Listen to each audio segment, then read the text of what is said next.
हो गया था। ये अगर जो सैटेलाइट है, ये एक कृत्रिम मशीन समझ लीजिएगा, मशीन है एक प्रकार का, या एक प्रकार का रोबोटिक सिस्टम कह सकते हैं। इसका थोड़ा सा हिस्ट्री को हम थोड़ा सा देख लेते हैं भारत में और पूरे वर्ल्ड में। तो सबसे पहले जो रशिया है, उस समय उसको रशिया को यूएसएसआर या सोवियत यूनियन कहा जाता था। तो उनके द्वारा सबसे पहले स्पेस पे काम करना शुरू किया और उसके बाद अमेरिका ने काम किया। तो सबसे पहले अगर किसी देश ने स्पेस पे अगर किसी चीज को या सैटेलाइट को लॉन्च किया है तो वो क्या था, सोवियत यूनियन। और सबसे पहले मशीन भेजा गया था। और एनिमल के रूप में आपको पता था कि सबसे पहले जो डॉग है, डॉग को क्या है अंतरिक्ष में या स्पेस में भेजा गया था। उसके बाद रशिया के जो एक व्यक्ति है, उन्हीं को क्या है भेजा गया था, मतलब स्पेस में। सबसे पहले स्पेस में सबसे काम पहले किसने शुरू किया, रशिया ने। लेकिन जो मून पे जो सक्सेसफुल जिसको अपनाया गया है वो अमेरिका के द्वारा अपनाया गया है। आप लोग जानते हैं कि अमेरिका का एक यान था, यान व्हीकल, उसके माध्यम से जिसे कहते हैं अपोलो 11।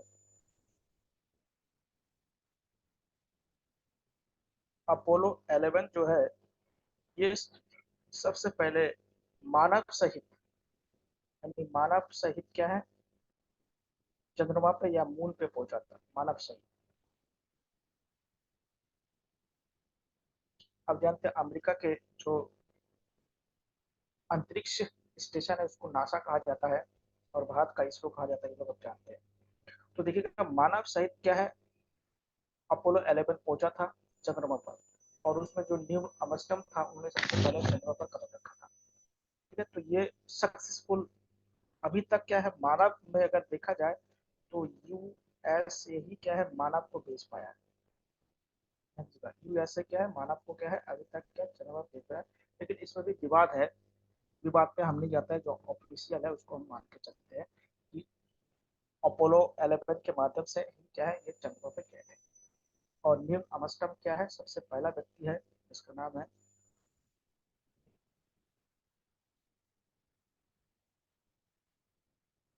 तो पहला व्यक्ति है जो यहाँ पे पहुंचे थे। और उन्होंने झंडा लगाया था। लेकिन वहां पे माना था कि हमारी जो मून है, मून में एटमोस्फेयर नहीं है, वायुमंडल नहीं है।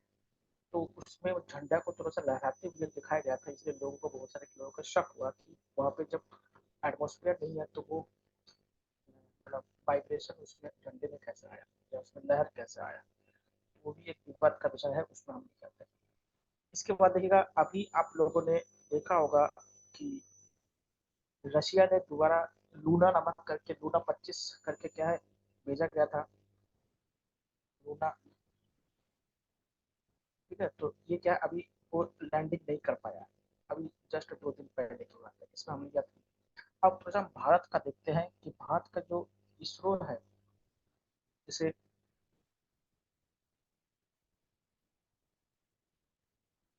इसरो का फुल फॉर्म जानते हैं आप, इंडियन स्पेस रिसर्च ऑर्गेनाइजेशन।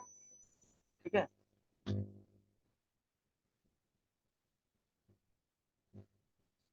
देखिए इसरो क्या है हमारे यहाँ पे, इंडियन स्पेस रिसर्च ऑर्गेनाइजेशन है, जिसका हेडक्वार्टर है बेंगलुरु में। इसका हेडक्वार्टर कहाँ पे है,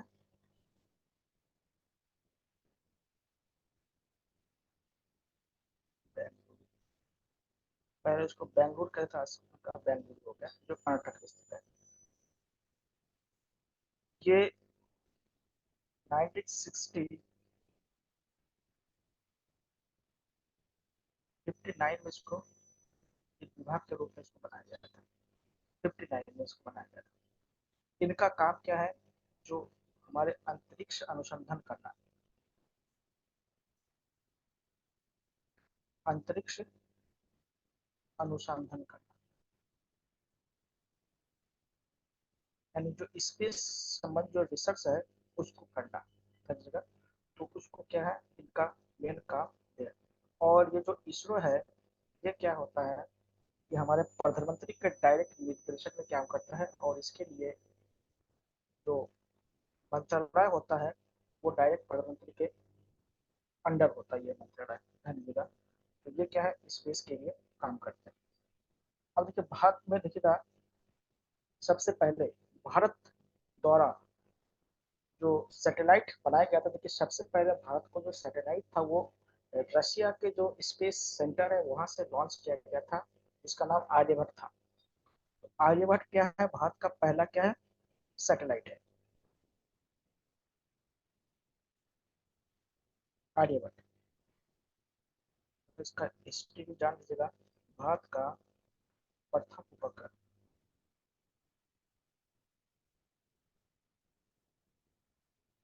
लेकिन भारतीय स्टेशन द्वारा, जिसको आप इसरो कहते हैं, इसरो द्वारा सबसे पहले जो सैटेलाइट को लॉन्च किया था उसका नाम है रोहिणी। वो रोहिणी, पहले रोहिणी था, बाद में उसको रोहिणी वन कर दिया गया। तो रोहिणी जो सैटेलाइट है, ये हमारे इसरो द्वारा सबसे पहले सक्सेसफुल क्या है, लैंडिंग, मतलब लैंडिंग करे, मतलब छोड़ा गया था। हाँ जी, तो क्या है, रोहिणी। उसके बाद देखिए भारत बहुत सारे क्या है सैटेलाइट को लॉन्च किया है, और भारत क्या है 100 से भी ज्यादा सैटेलाइट एक साथ लॉन्च करने का भी क्या विश्व रिकॉर्ड बना चुका है। हाँ जी, देखिए भारत क्या है, ये जो सैटेलाइट लॉन्च करते हैं, भारत के पूर्वी तट, ये है भारत के जो ईस्टर्न या ईस्ट कोस्ट है, यहाँ से क्या होता है लैंडिंग। आप लोगों को बताया नहीं होगा, एक बात समझ लीजिएगा। देखिएगा हमारा जो अर्थ है, अर्थ क्या होता है, वेस्ट टू ईस्ट की तरफ मूवमेंट करता है। इसलिए क्या था, हमें सुबह मॉर्निंग क्या होता है, ईस्ट की तरफ दिखाई देता है। इसलिए दुनिया में पृथ्वी से जितने भी सैटेलाइट लॉन्च होता है वो पूरब से सैटेलाइट लॉन्च की जाती है। कहाँ से सैटेलाइट लॉन्च की जाती है, पूरब से। देखिए भारत में दो स्टेशन है। यहाँ पे देखिए आंध्र प्रदेश में, यहाँ पे आप एक स्टेशन देखिएगा आप लोग, जिसको श्री हरिकोटा कहा जाता है।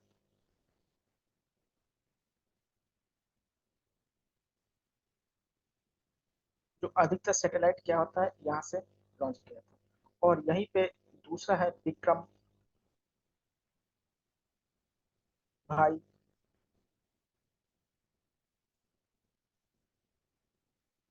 यहाँ से क्या था, देखिए क्या आता है, हमारे जो विक्रम साराभाई है, ये क्या है हमारे यहाँ पे इसरो का जनक कहा जाता है।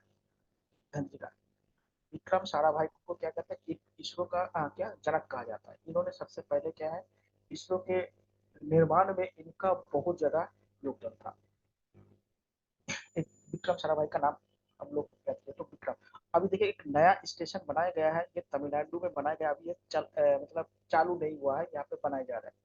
तो ये देखिए पूर्वी भाग से क्या, देखिए हमारा अर्थ इस तरह से रोटेट कर रहा है, तो यहाँ से अगर लॉन्चिंग करे तो ये ऑर्बिट क्या होता है, हर अपने सैटेलाइट का एक क्या होता है, ऑर्बिट होता है, कक्ष होता है। उस कक्ष को भेजना होता है। उसके लिए क्या होता है, ये जल्दी क्या होता है अपने ऑर्बिट पे पहुंच जाता है। अब दुनिया के देखिए जितने भी सैटेलाइट लॉन्चिंग स्टेशन है, वो सब देखिएगा कॉन्टिनेंट के क्या पूर्व भाग में, चाइना का देखिए पूर्वी भाग में है, रशिया का देखिए पूर्वी भाग में है।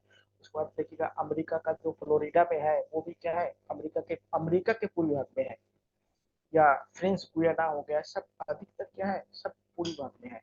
तो उससे क्या, रॉकेट जो अपने ऑर्बिट पे भेजने के लिए क्या कर जल्दी पहुंच जाते हैं।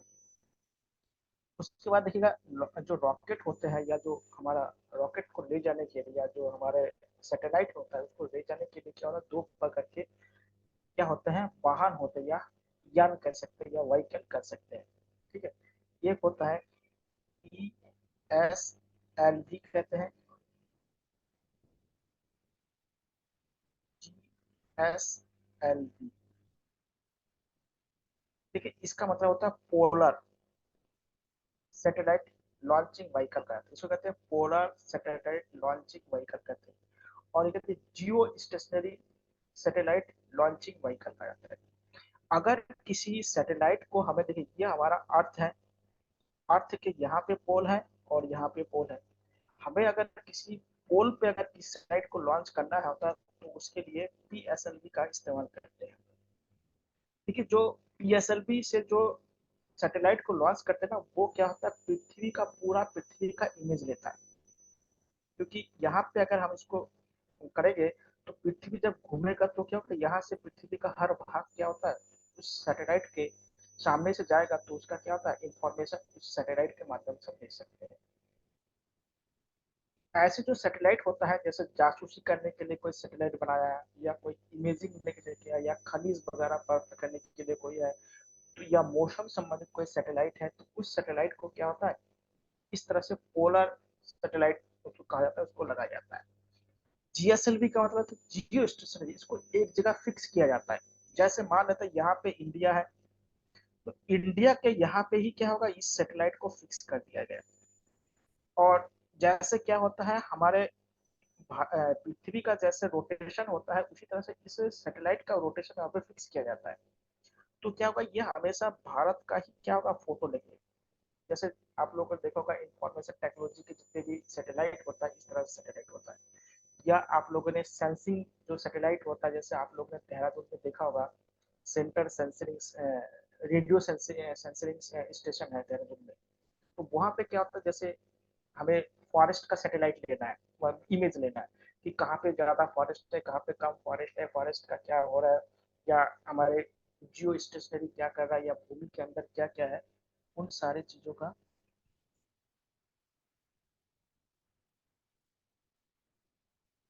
ओके, जीएसएल पे देखिए, जी जी का मतलब है जियो स्टेशनरी। इसको पूरा लिख देता हूँ। जियो, जियो मतलब होता है भू, जियो स्टेशनरी।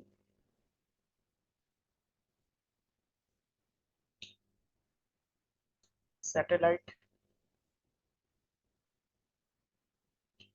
लॉन्चिंग व्हीकल कहते हैं इसको। और यही क्या होता है, उसको कहते हैं पोलर। पोलर मतलब ध्रुव जो होता है, पोलर सैटेलाइट, बाकी सेम टू है। पोलर सैटेलाइट लॉन्चिंग व्हीकल कहते हैं इसको, पोलर कहते हैं इसको, जियो स्टेशनरी कहते हैं इसको, भू आविष्टित कहा जाता है। तो ध्यान देगा, जो भूमि संबंधित है, मतलब एक जगह स्थिर रहता है, या भू स्थिर कहते हैं इसको, सिंपल भाषा में कहते हैं भू स्थिर उपग्रह प्रक्षेपण यान कहा जाता है। ये दो तरह के क्या होता है, नॉर्मल में क्या होता है, ये दो तरह का क्या होता है, हम वाहन का इस्तेमाल करते हैं। लेकिन एक बात ध्यान रखिएगा, इसमें जो फ्यूल होता है ना, वो क्या होता है, तरल और ठोस अवस्था में होता है। ध्यान देखिएगा, ये जो व्हीकल आपको दिखा दे रहा है, इसमें क्या पेट्रोल वगैरह इस्तेमाल नहीं करते हैं, या डीजल वगैरह इस्तेमाल नहीं करते हैं। या तो इसमें क्या था, ठोस होगा यानी सॉलिड होगा, या तो इसमें क्या होगा, लिक्विड होगा। ठीक है, इसमें अधिकतर इसका इस्तेमाल करते हैं। और बहुत ही क्या, प्रेस करने से वो सॉलिड अवस्था में बन जाता है। लेकिन आजकल देखिए, जैसे हम मान लेते हैं कि जैसे भारत ने क्या है, चंद्रयान भेजा है, मंगलयान भेजा है। जब क्या होता है कि हम अपने पृथ्वी की ग्रेविटी से दूसरे जो कोई भी बॉडी है, उसकी ग्रेविटी में जब हम किसी को भेजते हैं, तो उसमें क्या होता है, पीएसएलवी और जीएसएलवी काम नहीं करते हैं। उसके लिए हम कायो इंजन का इस्तेमाल करते हैं, कायोजेनेटिक इंजन से कहते हैं। कायोजेनेटिक इंजन में क्या होता है, निम्न ताप पर या निम्न तापमान पर या लो टेम्परेचर पर वहाँ पे जो व्हीकल होता है या जो यान होता है वो काम करता है। अभी आपने देखा होगा, जो चंद्रयान है या मंगलयान है, उसमें जो हम सैटेलाइट में या उसमें रॉकेट में जो हमने फ्यूल का इस्तेमाल किया है, वो क्या है, वो ऐसे फ्यूल होता है जो क्या करते हैं, सॉलिड और लिक्विड तो होता है, साथ साथ क्या होता है उसमें जो टेम्परेचर होता है बहुत ही लो होता है। लेकिन लो टेम्परेचर नहीं होगा, लेकिन लो टेम्परेचर से क्या होता है, एनर्जी कम वेस्ट होता है। और जितना ज्यादा टेम्परेचर होगा, एनर्जी उतना ज्यादा वेस्ट होता है। आप लोग देखे होंगे, जो ये अभी आप लोगों ने सुना होगा, कायोजेनेटिक या जो सुपर कंडक्टिविटी बनाने की बात चल रहा है। सुपर कंडक्टिविटी या कायोजेनेटिक का मतलब होता है कि जो भी हम इंस्ट्रूमेंट यूज करेंगे, उसका टेम्परेचर बहुत ही कम कर देंगे। जैसे आपका एक एग्जांपल आप लोग समझिए, जैसे आपके घरों में बिजली का तार है, इलेक्ट्रिसिटी वायर है। आप देखिएगा, इलेक्ट्रिसिटी वायर क्या होता है, बहुत गर्म होता है। क्यों? क्योंकि उसमें आयन फ्लो होता है, तो आयन फ्लो होने से उसमें क्या होता है, घर्षण होता है, फ्रिक्शन होता है, तो उससे बाद क्या होता है, उसमें हीट होता है। हीट होने से क्या उसमें जो इलेक्ट्रिसिटी है बहुत लॉस्ट हो गई। 40% इलेक्ट्रिसिटी हमारे वायर में ही लॉस्ट हो जाता है, पूरा खराब हो जाता है। अगर हम इस वायर को या मतलब इसको अगर हमने क्या है सुपर कंडक्टिविटी बना दे या हम उसको क्रायोजेनिक बना दे तो ये 40% जो एनर्जी लॉस हो रहा है वो लॉस नहीं होगा। उसी प्रकार से क्या होता है कि जो क्रायोजेनिक मशीन होता है या इंजन होता है उसमें जो इस्तेमाल होता है उसमें लो टेम्परेचर पे कहता है, और जब किसी दूसरे प्लेनेट के ग्रेविटी पे हम किसी को भेजना होता है तो उसके लिए हमें क्या क्रायोजेनिक इंजन का इस्तेमाल करना पड़ता है। और भारत ने 2008 में क्या है इसका विकास किया। इससे देखिए 2008 के बाद ही हम चंद्रयान मंगलयान शुरू किया है।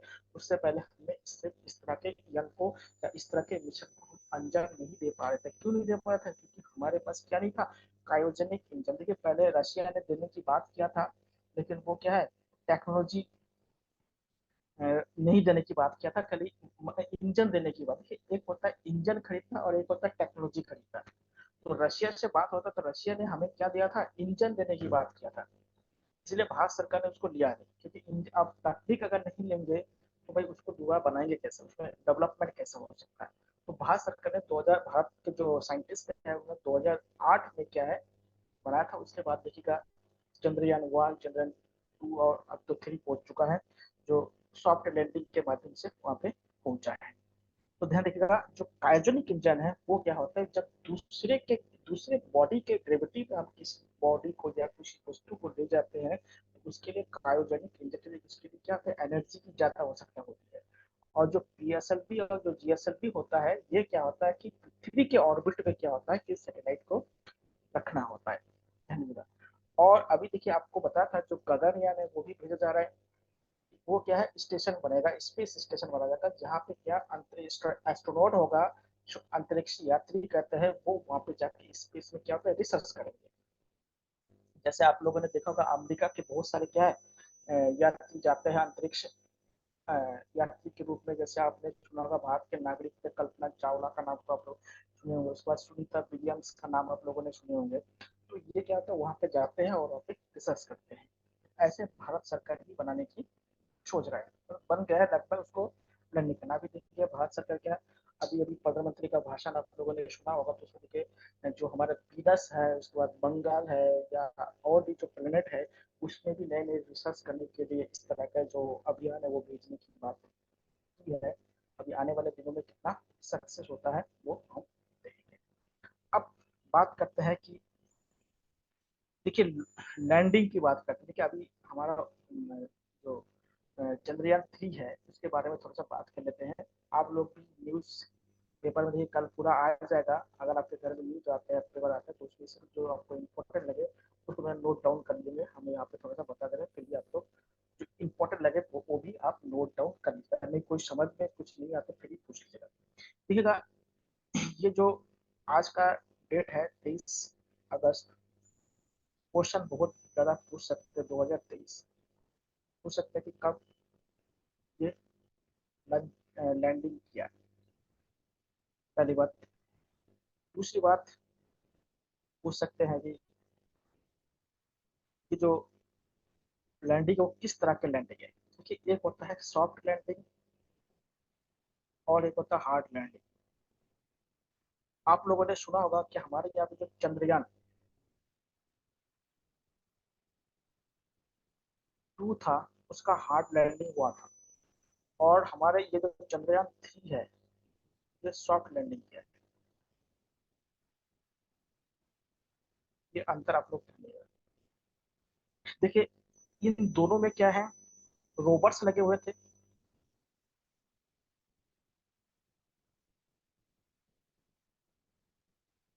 रोबर्ट्स इसका वैज्ञानिक इसका नाम क्या दिया गया था रोबोट्स। देखिए क्या होता है एक प्रकार का मशीन होता है जिसको रोबोट कह सकते हैं। वो वहाँ पे रिसर्च या जितने भी एक्टिविटीज होते हैं उन सभी का क्या होता है काम करता है। ठीक है धन्यवाद। और सॉफ्ट लैंडिंग का मतलब क्या होता है उसको पहले आराम से उसको क्या होता है धीरे धीरे उसको क्या होता है लैंडिंग करवाया जाता है। हार्ड लैंडिंग में क्या होता है उनको डायरेक्ट वहाँ पे उतरा जाता है। तो हार्ड लैंडिंग में अधिकतर क्या था, फेल होने की संभावना बहुत ज्यादा होती है। यहाँ पे हार्ड लैंडिंग क्यों किया है पहले समझ लीजिएगा, क्योंकि उस समय इंडिया के पास सबसे ज्यादा टेक्नोलॉजी नहीं था। अब जैसे जैसे रिसर्च होते जा रहे हैं तो टेक्नोलॉजी, नए नए टेक्नोलॉजी आ रहा है, उसी हिसाब से हो रहा है। और आप लोग जानते हैं कि ये जो साउथ पोल है जो हमारा चंद्रमा के, तो साउथ पोल में क्या होता है, इसको लैंडिंग किया गया था।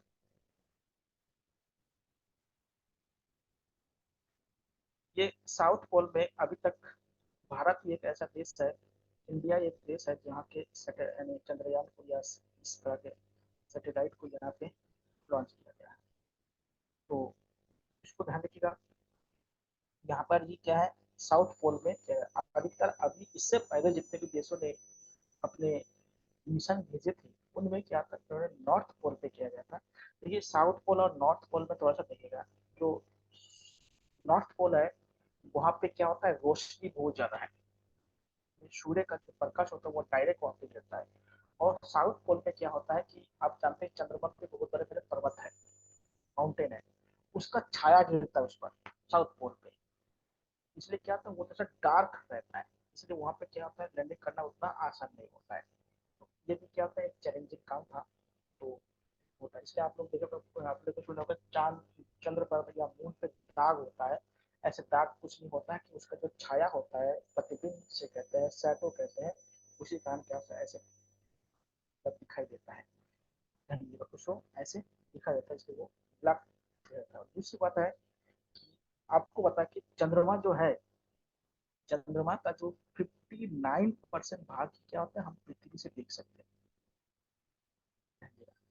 और पूरा नहीं देखते। तो साउथ पोल क्या होता है बहुत ही कम दिखाई देता है, नॉर्थ पोल हमें ज्यादा दिखाई देता है, साउथ पोल क्या होता है बहुत ही कम देता है। दूसरी बात है कि जो चंद्रमा है उसमें वायुमंडल नहीं है, वायुमंडल है तो बहुत ही कम मात्रा में वायुमंडल पाया जाता है। तो यह वायुमंडल बहुत ही नगण्य है। कैसे वायुमंडल बहुत ही नगण्य है या एटमोस्फेयर क्या होता है बहुत ही कम पाया जाता है, कम पाया जाता है।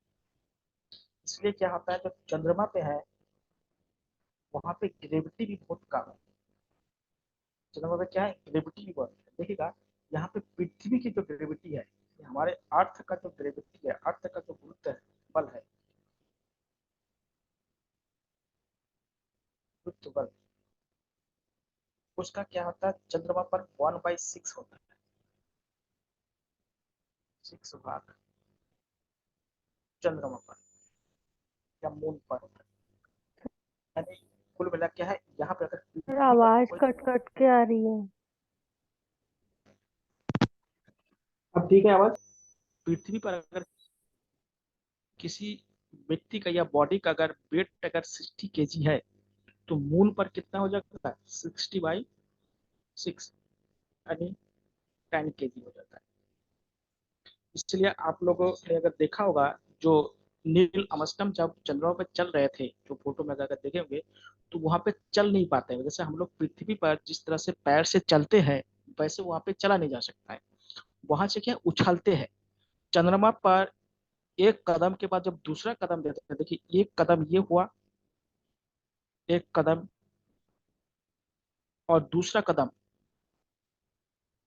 लगभग क्या होता है 22 फीट का अंतर होता है। क्योंकि यहाँ पे क्या था, ग्रेविटी बहुत कम होता है, 1/6 होता है, पृथ्वी से 1/6 होता है। इसलिए क्या होता है यहाँ पे नॉर्मल अवस्था में क्या होता है, चला जाता है। और जैसे जैसे ग्रेविटी कम होगा फिर लोग उछलने लगेंगे, स्लंग जैसे होगा। तो इसलिए क्या होता है पृथ्वी पर क्या होता है, जो पृथ्वी पर ग्रेविटी ज्यादा, इसलिए देखिएगा हम आप लोग देखिए हमारे जो बॉडी पर लगभग क्या होता है, लगभग हमारे बॉडी के, जो एक बॉडी होता है जो नॉर्मल बॉडी होता है उसमें कम से कम 70 से 80 kg क्या होता है हमारा ग्रेविटी फोर्स लगता है। इसलिए क्या था हम पृथ्वी पर क्या था टिके हुए होते हैं। अगर नहीं लगता तो समझ लीजिएगा। आप लोगों ने अभी एक घटना देखी होगा, टाइटेनियम जो जहाज डूब गया था, उसमें कुछ लोग गए थे और उसमें क्या था एटमोस्फियर प्रेशर के कारण क्या होता है उसका जो सबमरीन था वो पूरी तरह से चिपक गया था। तो एटमॉस्फेयर प्रेशर बहुत ज्यादा होता है। तो ये जो उनका सबमरीन क्यों ऐसे चिपक गया था, क्योंकि उसमें क्या होता है एटमॉस्फेयर प्रेशर वहां पे बहुत ज्यादा था। उसी प्रकार से किया था हम एटमॉस्फेयर जो प्रेशर होता है, वायुमंडलीय जो दाब है, उसी कारण क्या होता है हम लोग चल पाते हैं। अगर हमारा यहाँ पे वायुमंडलीय दाब अगर नहीं होता तो हम लोग यहाँ पे भी चल नहीं पाते। जैसे क्यों, चंद्रमा पे क्यों है, क्योंकि वहां पे वायुमंडलीय दाब कम है, यानी वहां पे क्या है, जो एटमॉस्फेयर प्रेशर क्या होता है बहुत ही कम है। तो एटमॉस्फेयर प्रेशर जब कम होगा तो ऑलरेडी क्या होगा, वहां पे चलना बहुत ही मुश्किल काम हो जाएगा। लेकिन हमारे यहाँ पे एटमॉस्फेयर प्रेशर ज्यादा है, इसलिए ऐसे होता है। तो चंद्रमा पे कोई क्या होता है रूप से चले जाता है, इसलिए देखिएगा वहां पे अगर हार्ड लैंडिंग करेंगे तो वो डायरेक्टली गिर जाता है। इसलिए वहां पे अगर सॉफ्ट लैंडिंग करेंगे तो क्या होगा, वो धीरे धीरे जब वो उतरेगा तो वो उसका मशीन में कम मतलब चोट के आघात लगेगा या उसमें टूटने फूटने का क्या होता है संभावना बहुत कम होता है।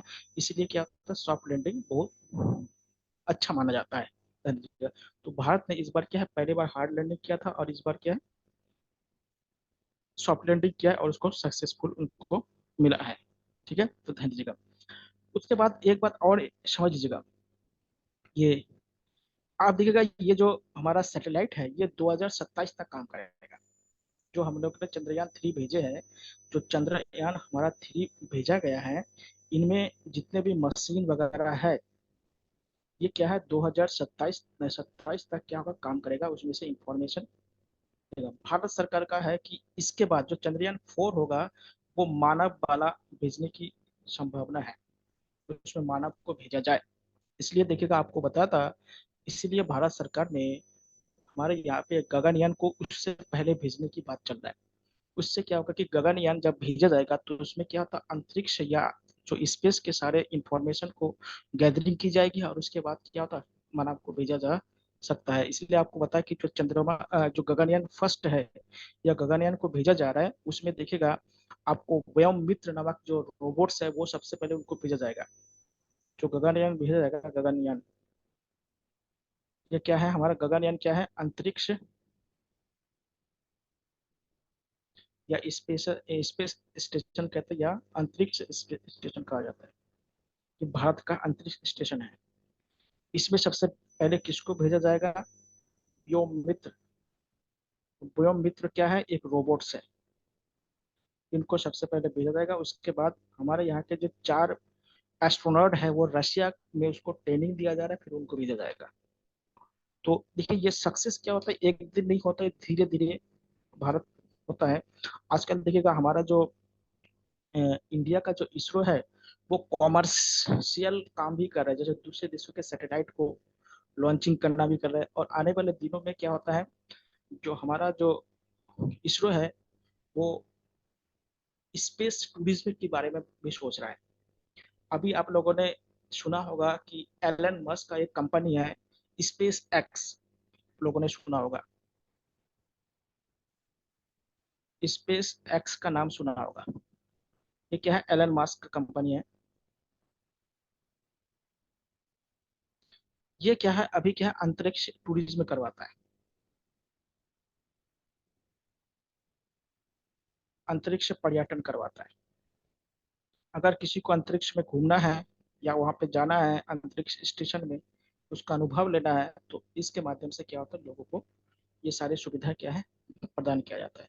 तो भारत सरकार का भी अनुमान है कि भारत में भी इस तरह के अंतरिक्ष पर्यटन या स्पेस टूरिज्म में चला जाएगा, जिससे बहुत सारे रेवेन्यू कलेक्शन हो सकता है। और ऐसे तो दूसरे देशों के सैटेलाइट को लॉन्च करते ही है, उसके साथ साथ क्या है और पर्यटन भी करेंगे तो दोनों तरफ से क्या होता है इनकम होगा। आज देखिए सैटेलाइट के माध्यम से क्या होता है कि बहुत सारे चीजों को क्या है हमारे काम को आसान बना दिया गया है। आजकल देखिए टेली मेडिसिन हो गया, जो पहाड़ी क्षेत्रों में क्या होता है टेली मेडिसिन, ई संजीवनी का नाम सुने होंगे, ये सब क्या होता है सैटेलाइट के माध्यम से ही संभव हुआ। तो ये क्या है थोड़ा सा हमारे इसरो के बारे में थे। और इसरो का जो जनक कहा जाता है विक्रम साराभाई को कहा जाता है। इसरो के जनक किसे कहा जाता है विक्रम साराभाई को, नाम याद रखिएगा विक्रम साराभाई। आप लोग एक चीज और बताइएगा, जो हमारे यहाँ पे एक परमाणु कार्यक्रम है जिसको एटॉमिक रिसर्च कहते हैं, परमाणु कार्यक्रम का जनक किसे कहा जाता है।